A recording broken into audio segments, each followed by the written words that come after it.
একবার এক স্কুলে স্থানীয় মহিলারা একটি সাধারণ সভার আয়োজন করেছিলেন। সেখানে কথা বলতে যেয়ে এক মহিলা বলছিল যে মহিলাদের চেয়ে পুরুষের লজ্জা বেশি। কথাটা শেষ করতে না করতেই একজন ভদ্র মহিলা উঠে দাঁড়ালেন। প্রতিবাদের সুরে বললেন, আপা, আপনার কথাটা মানতে পারলাম না। পুরুষ মানুষের আবার লজ্জা দেখলেন কোথায়? ওরা তো বেশরম বেলাস।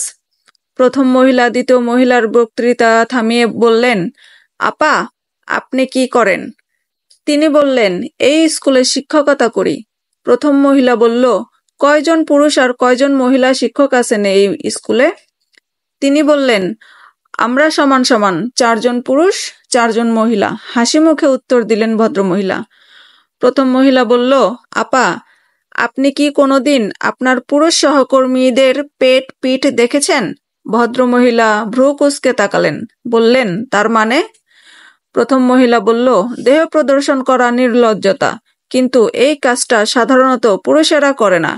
আপনার যদি কখনো ইচ্ছে হয় আপনার কোনো পুরুষ সহকর্মীর পেট কিংবা পিঠ দেখবেন, তাহলে তাকে ডেকে বলতে হবে, ভাই, আপনার শার্ট কিংবা পাঞ্জাবিটা একটু উপরে তুলুন তো, আমি আপনার পেট কিংবা পিঠ একটু দেখব।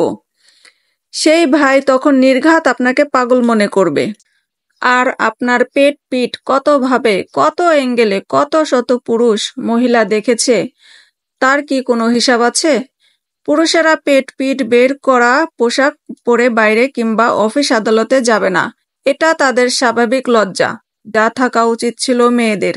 অথচ মেয়েরা কিভাবে গলাটা আর একটু বড় করে কাঁধ এবং বুকের উপরি অংশ বের করা যাবে, কিভাবে জামার হাতার উপরি অংশ কেটে মাসেল দেখানো যাবে, সেই চেষ্টা করে।